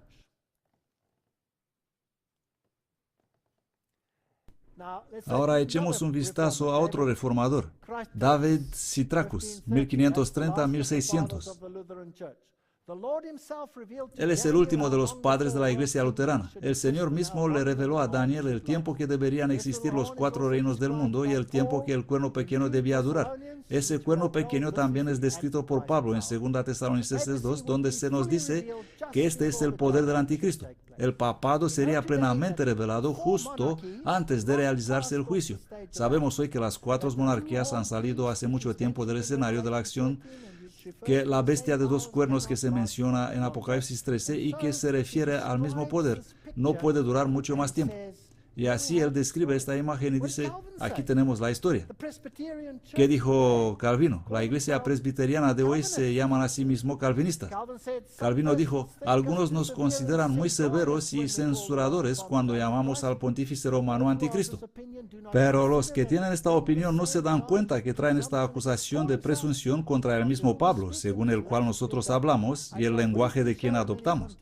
Podría mostrar brevemente y continúa a mostrar las palabras de Pablo, y esto es exactamente lo que dijeron los reformadores. John Knox, él dijo que el papado es el anticristo. Dijo, la tiranía que el papa mismo ejercitó tantas épocas sobre la iglesia. Como Lutero, él finalmente concluyó que el papado era el mismísimo anticristo. Imagínense esto. John Knox viene en Escocia, país católico, y predica Daniel capítulo 7. Es su primer sermón. ¿Podéis creer eso? Y toda Escocia se vuelve protestante. Increíble. ¿Cuándo fue la última vez que has escuchado un sermón sobre Daniel capítulo 7? Esta es mi pregunta hoy. Thomas Cranmer, arzobispo de Canterbury, de las cuales conocemos a Roma como ser la sede del anticristo, al Papa como ser el anticristo mismo. Podría probar lo mismo por muchos otros pasajes de las Escrituras, escritores antiguos y poderosas razones, refiriéndose a las profecías de Apocalipsis y Daniel. Roger Williams. Noten por favor quién es este hombre, 1603 a 1683. El primer pastor bautista de América. Esto es lo que creía la iglesia bautista. Él era un pastor bautista. ¡Qué verdad magnífica se predicaba! El pastor Williams hablaba del Papa como el pretendido vicario de Cristo en la tierra, que está sentado como Dios sobre el templo de Dios, exaltándose a sí mismo no solo por encima de todo lo que es llamado Dios, pero sobre las almas y las conciencias de sus vasallos, y por encima del Espíritu de Cristo, del Espíritu Santo, sí, sobre el mismo Dios, hablando en contra de Dios del cielo, pensando en cambiar los tiempos y las leyes. Nadie sino Él es el hijo de perdición. Aquí tenemos a todos estos grandes predicadores. Esta es la confesión de fe bautista que declara que el Papa de Roma es el hombre de pecado e hijo de perdición, que se exalta a sí mismo contra Cristo y todo lo que se llama Dios, al cual el Señor destruirá con el resplandor de su venida. Perdóneme.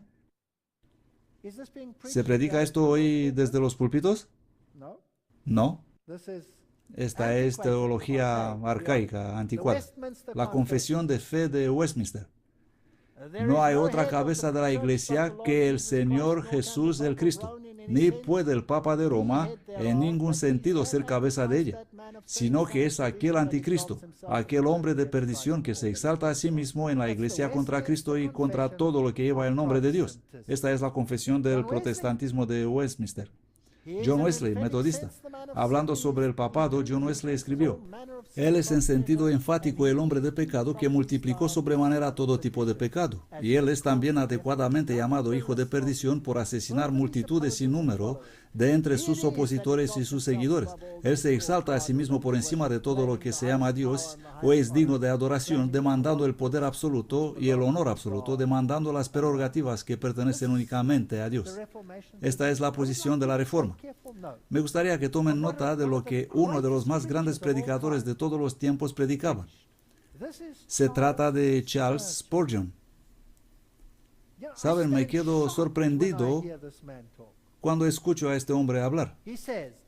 Charles Spurgeon, él dice, es deber ineludible de todos los cristianos orar contra el anticristo. ¡Wow! Y en cuanto a qué es el anticristo, ningún hombre en su sano juicio debería plantearse alguna pregunta. Pues, ¿no es interesante que tantos hombres cuerdos hoy plantean preguntas? Entonces, ¿qué nos estás diciendo, Spurgeon? Si no es el papado en la iglesia de Roma, no hay nada en el mundo que puede ser llamado por ese nombre. Él dice, es ya sea el papado o nada. Otro protestante dice, si el Papa de Roma no es el anticristo, entonces él tiene la mala suerte de ser exactamente como él. Spurgeon continúa, si hubiera de buscar profundamente para el anticristo, sin duda deberíamos sospechar de esta iglesia y precisamente no pasarla por alto, ya que corresponde exactamente a la descripción. ¿Ha sido ella pasada por alto de nuevo? Por supuesto.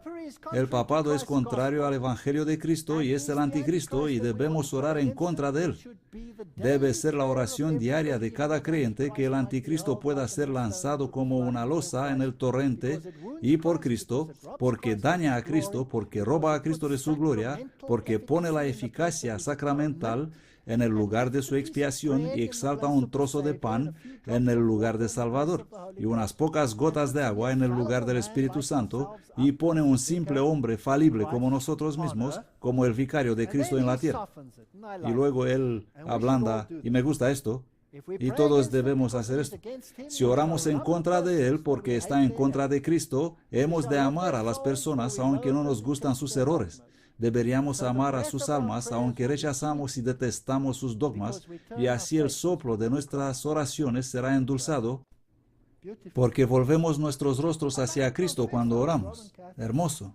Me gustaría decirles que yo era romano católico, y cuando oí estas cosas por primera vez, estuve enfermo del estómago, y me puse físicamente enfermo como consecuencia de este mensaje.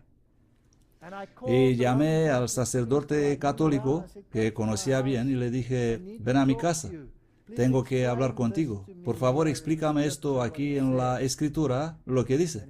Y él me dijo, yo no estoy en la escritura. Es como ese joven que dijo, yo soy protestante, pero nunca he leído la Biblia. ¿Le habéis oído decir eso? ¿Le habéis visto? Y el otro hombre dijo, uno tiene la Biblia, pero no la lee porque no puede saber el fin desde el principio. Vivimos tiempos terribles. Un pastor metodista vino a mi casa. Yo le dije, por favor, explícame, ¿por qué habéis cambiado el anticristo al preterismo? Él era preterista. Creía que fue Antíoco. Le dije, por favor, explícame lo de la Biblia. Y él me dijo, bueno, ahí está. Y yo dije, no, perdón, esa es la tercera bestia. La Biblia dice que él proviene de la cuarta bestia. Y tomó al anciano por las orejas y le cerró los oídos y le sacó de mi casa. Yo estaba haciendo preguntas. ¿Por qué? ¿Por qué estaba muy preocupado? Toda mi familia es católica. ¿Os imagináis cómo es esto? Toda tu hermosa familia, tus primos, tus amigos, estas personas comían conmigo, bebían conmigo. Estos son mis amigos. Y tuve que tomar una decisión. Tenía que predicar este mensaje. Así que si nos preguntamos qué está pasando aquí en el Rathaus, vamos a resumir. Aquí los reformadores grabaron en piedra lo que creían que representaban las figuras de Daniel capítulo 7 para que la posteridad nunca olvidara. A la izquierda ahí tenemos el león con alas de águila, una representación de Babilonia, y esto ellos lo confirmaron poniendo a Nabucodonosor al lado del león. En el otro lado ahí tenemos el oso, la segunda bestia de Daniel capítulo 7, con 3 costillas en su boca, que ellos identificaron como el imperio medo-persa y pusieron al Ciro el Grande a su lado para que nadie olvide. Por encima de este umbral tenemos las otras 2 bestias de Daniel capítulo 7. A la izquierda tenemos la bestia leopardo con 4 cabezas y las 4 cabezas fueron representadas como Grecia, como se ve por la colocación de Alejandro Magno, que ellos pusieron al lado del leopardo con 4 cabezas. En el otro lado tenemos la terrible bestia de Daniel capítulo 7 con los 10 cuernos y el cuerno pequeño que tiene una cara en el centro. Los reformadores estaban todos unidos en el hecho de que el cuerno pequeño representa el sistema papal. De hecho, John Knox predicó su primer sermón sobre las bestias de Daniel 7 y esto comenzó la reforma en Escocia. Solo cuando los reformadores se dieron cuenta de que estos animales representan un recorrido a través de la historia y que el cuerno pequeño era la fase final del poder del anticristo, ellos se separaron de Roma y consideraron el sistema papal como el sistema del anticristo. Ellos tallaron aquí en piedra para que la posteridad nunca olvide eso, pero sin duda fue olvidado, como hemos visto hoy aquí, de todas las sorprendentes respuestas que recibimos a la pregunta ¿qué representan estos animales? Bueno, quiero llevarles a la Alemania moderna. Caminé con mis amigos sobre los pasos de la Reforma. Y este es probablemente uno de los más grandes centros de la Reforma. No hay un centro más grande que este. Quiero decir, después de todo, ahí dice que es un centro de la UNESCO, Patrimonio de la Humanidad. Este es el castillo de Wartburg. Este es el mayor evento histórico en la historia, después de la Edad Media. Aquí es donde Martín Lutero tradujo la Biblia y nos dio el Nuevo Testamento en una lengua que todos pudieran entender. Nos fuimos a Wartburg. Wartburg, ¿qué puedes revelarnos? Está hermosamente restaurado, está magníficamente adornado. Alemania del Este, comunista, suministró los fondos para su restauración. En la actualidad es un magnífico edificio.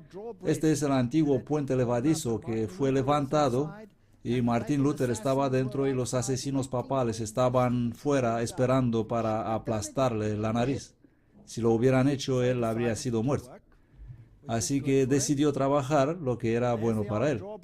Y este es el viejo puente levadizo, y dentro tenemos esta magnífica restauración. Debe haber costado muchos millones para restaurar este lugar. Y nosotros obedientemente fuimos y nos quedamos en la cola y nos unimos a la excursión a través de la historia de Wartburg y vamos a averiguar lo que significaba todo aquello y donde todos estos grandes eventos ocurrieron. Estábamos emocionados. Y el guía era un joven bien entrenado, muy elocuente. Nos llevó de una habitación a otra. Aquí está la antigua sala de estar en el castillo de Wartburg, donde se sentaba el duque. Si nos fijamos en las ventanas de hoy restauradas, vemos a San Francisco y ahí vemos a Santa Isabel. En alemán eso sería Die Heilige Elisabeth, Santa Isabel. Era una santa alemana, algo como una Madre Teresa que fue canonizada. Y aquí tenemos el Wartburg Concert y dice ahí Elizabeth de Turingia, 1207-1231, pone ahí abajo. Ella era la gran patrona de esta área. Y el guía nos llevó de un edificio, de una habitación a la siguiente, bellos mosaicos en la pared como este, y en cada sala, durante más de una hora, hemos escuchado las grandes hazañas de Santa Elizabeth. Heilige die Elisabeth. Había cruces católicas, había velas, había grandes mosaicos, y les dejaré oír en el fondo al guía hablando. No se escucha muy bien, pero pueden oírle hablar sobre Elizabeth, Elizabeth, Elizabeth. Allerdings wurde er als allgemeines Frauengemach und die Elisabeth, beziehungsweise die heilige Elisabeth, nachdem diese Kriminalien benannt ist, war wohl noch eine von vielen Frauen, die hier also im Laufe der Zeit gelebt haben. Im Laufe der Zeit wurde dann auch zunehmend der Finalmente, hemos escuchado tanto sobre la Santa Isabel que empezamos a ponernos nerviosos. La visita era de una hora y la hora estaba casi terminada. Una habitación tras otra, estábamos caminando sobre las suelas de la Reforma, y este es el mayor patrimonio que la Reforma puede ofrecer.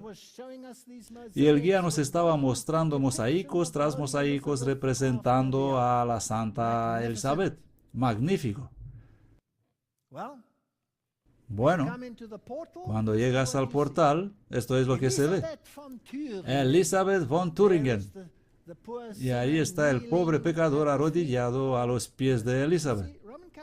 ¿Comprenden? La teología romano-católica dice que si alguien es santo, tiene un mérito adicional, que hizo más de lo necesario para ir al cielo, y por lo tanto este mérito adicional se puede transferir a una persona que tiene deficiencia en esta área. Y es por eso que se recomienda la veneración de los santos. Martín Lutero es representado en el mismo portal como un gran bebedor de cerveza, un borracho. Eine Frage noch, Herr Luther. Una pregunta, señor Lutero. Y luego tienen la foto de Martín Lutero allí. Hier kann nicht die Sprech anders dessen und ander Anschläge. Martín Lutero, el gran artista de graffiti. Una referencia a aquí estoy, no puedo actuar de otra manera, por tanto Dios me ayude. Y ahí está ridiculizado.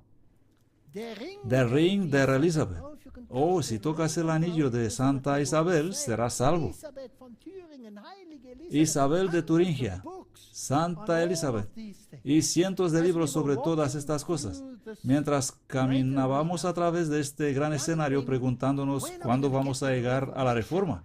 Y el tiempo se va y empecé a murmurar.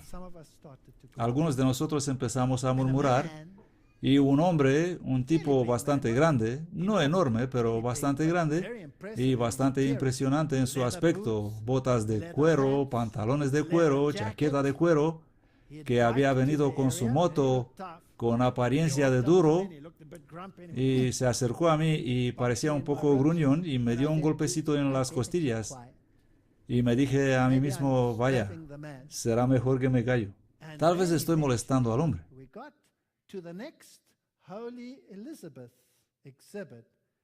Y luego finalmente llegamos a la siguiente exhibición de la Santa Isabel y este hombre explotó y dijo, he venido a este lugar para visitar el Lutherstube y quería estar ahí donde él tradujo la Biblia. ¿Y qué hicieron? No me dejaron entrar, me echaron. Se me negó el acceso. Así que me uní a la gira. Y ahora, ¿qué está pasando? Nada acerca de Lutero. Solo esto, Santa Elizabeth, Elizabeth la Santa. Yo soy pastor luterano y quiero saber dónde escribió Lutero la Biblia. Adivinen qué le dijo el guía. Esto no es parte de la visita, señor. Bueno, no lo hemos conseguido grabar muy bien en cámara, pero les puedo mostrar un poco. Ich habe eigentlich die Führung hier geschartert wegen der Lutherstube, denn ich kam nicht hinein, ich wurde gleich wieder hinausgeschickt. Ich möchte Sie darum bitten, dass Sie das weitergeben. Das kann ich machen. Ja? Die Warburg steht für Reformation und nicht für Heiligenverehrung. Nun haben wir offizielle Heiligen. Está en la parte izquierda ahí. Bitte. Das Jahr der Heiligen Elisabeth gefeiert in 800 Geburtstag der Heiligen Elisabeth. Und also ich meine nur, Sie können jetzt einfach ein bisschen Verständnis dafür haben, dass es auch für andere Gäste gibt. Él está muy enojado. Está muy enojado. Y así que le pedimos al guía, ¿vamos a ver algunos de los sitios patrimoniales de Martín Lutero? Él dijo, no, no es parte de la gira. ¿Pueden creer eso? ¿Está alguien tratando de suprimir algo? ¿Se está anulando la historia de la Reforma? Le pregunté al hombre, ¿puedo tomarle una foto? Me siento parentesco. ¿Puedo tomarle una foto? Y él dijo, por supuesto. Y dijo, voy a rebelarme contigo. Y saben, no juzguen a una persona por su ropa. Ese hombre era pastor y estaba firme en su creencia. He apreciado eso de verdad. Pero yo no había viajado al otro lado del mundo para no ver la Lutherstube. Así que nos fuimos y dijimos, queremos ir ahí. Y nos dijeron no. Y dijimos, sí, queremos. Y ellos dijeron no. Y dijimos, sí, hemos venido aquí para ver ese lugar y lo vamos a ver. Y esta es la casa donde él tradujo el Nuevo Testamento. Arriba en las escaleras, el guía estaba muy molesto en esta zona, pero nos dejó entrar. Este es Lutherstube. Ahí está la sala donde fue traducida la Biblia. Y este es el escritorio. Este escritorio es una réplica. Encima de la mesa hay una foto de su amigo Melanchthon, el suave y gentil dulce Melanchthon. Y ¿saben qué me asombró? El contraste. Es tan evidente. La pompa y el brillo y los mosaicos y la magnificencia absoluta y todas las grandes representaciones del mosaico de la Santa Elizabeth por aquí y la Santa Elizabeth por todas partes y luego esta simplicidad. Y aquí en la sencillez, usando esa vértebra de una ballena allí abajo como estrado de sus pies, y por cierto, esa es la genuina que él utilizó, y una silla que probablemente no era demasiado buena para la espalda. Allí estuvo él, y aquí vivió, y aquí hizo la obra más grande que la posteridad está a punto de olvidar. ¿Cómo se llama esta serie? Reavivando la Reforma. Creo que ha llegado el momento en que este mensaje debe salir de nuevo al mundo y lo que los reformadores creían debe ser enseñado de nuevo. Por lo tanto, presentamos una protesta formal. ¿No es eso lo que se supone que debemos hacer como protestantes? No solo eso, pero debemos basarlo en la Biblia. Así que nos fuimos a la dirección ahí y hemos dicho, disculpe, queremos saber por qué. Queríamos ir a la Warburg. Y durante una hora no escuchamos nada sino Elizabeth. Es ist ihr 800. Geburtstag und ab dem 7. Juli beginnt halt hier auf der Warburg eine große Landesausstellung hier zu Ehren. Oh. Lo sentimos, no pudieron ver nada de esto porque este es el cumpleaños número 800 de Santa Isabel. Y si usted quiere venir el próximo año, en junio vamos a tener aquí una exposición masiva sobre Elizabeth. ¿Ha sucedido algo de lo que nadie se ha dado cuenta? ¿Ha cambiado algo? Bueno, nos fuimos a la ciudad. Este es el Lutherhaus Eisenach. Aquí es donde vivió Lutero. Aquí es donde él enseñó. Hay un pequeño museo. No hay nada que valga la pena mirar de verdad dentro. Es solo un edificio donde estuvo, restaurado muy bonito, pero no hay nada realmente interesante de ver en el interior. Esta es la pequeña ciudad y en la misma ciudad existe la casa de Johann Sebastian Bach. Saben, es fascinante, cuando Dios levantó la Reforma, Él no solo devolvió la Biblia a la gente, Él no solo devolvió la visión profética a la gente, sino que levantó a los más grandes compositores de la época, y los grandes himnos de la Reforma hoy yacen en alguna cámara polvorienta. Tal vez tengamos que resucitar algunas de estas cosas. Aquí está la iglesia donde Martín Lutero predicó, y dice ahí, Ein feste Burg ist unter Gott. Castillo fuerte es nuestro Dios.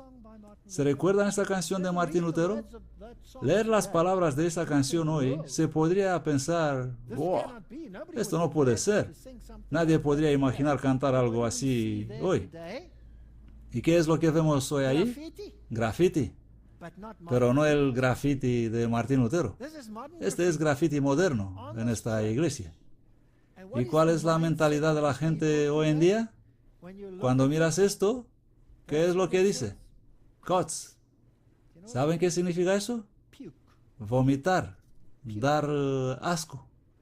Es como si fuera un odio y un desprecio por la religión. Götzenfresse. ¿Qué significa eso?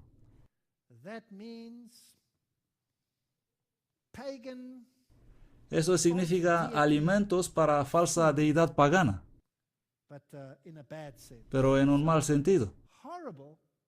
Tal palabras horribles están escritas allí. Y cuando vas caminando afuera, los carteles representando los tiempos en que vivimos,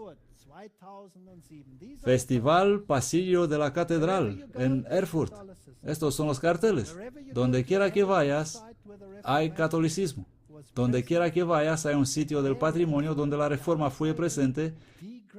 Y esa es rebajada, degradada, ignorada, marginada, ridiculizada.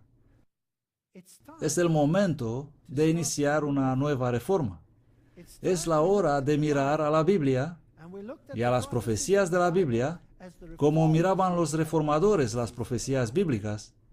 Y vamos a ver si los signos de los tiempos y los tiempos que vivimos se ajustan a las profecías de los reformadores ¿O estamos esperando en vano por algo que ha ocurrido en el pasado? Les invito a las próximas conferencias para empezar a desentrañar este misterio y se van a sorprender, así como yo me quedé sorprendido. Y creedme, esta serie es tan impactante para mí como también puede ser para ustedes. Esta sala no es lo suficientemente grande porque toda la gente debe conocer eso. Y si lo que digo no se basa en la Biblia, y si no lo encuentran en la palabra de Dios, por favor advierten a todos que nunca vengan a mis conferencias. Y si no me dirijo a su mente, entonces por favor quédense lejos también. Queremos ver la lógica. Queremos ver si se trata de la exégesis y es basado en la Biblia y si es respaldado proféticamente por los acontecimientos modernos. ¿Y por qué hago eso? Porque aquel que es rebajado es el Señor y Salvador del mundo, Cristo Jesús.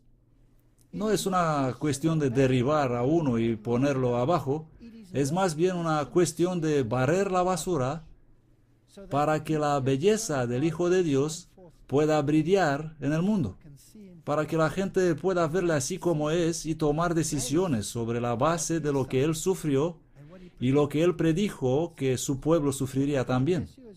Que Dios les bendiga al contemplar estas cosas. Si he herido a alguien aquí esta noche por lo que he dicho, me disculpo profusamente. Si quieres estar enojado, sé enojado conmigo, pero estudia la palabra de Dios y asimílala. Gracias.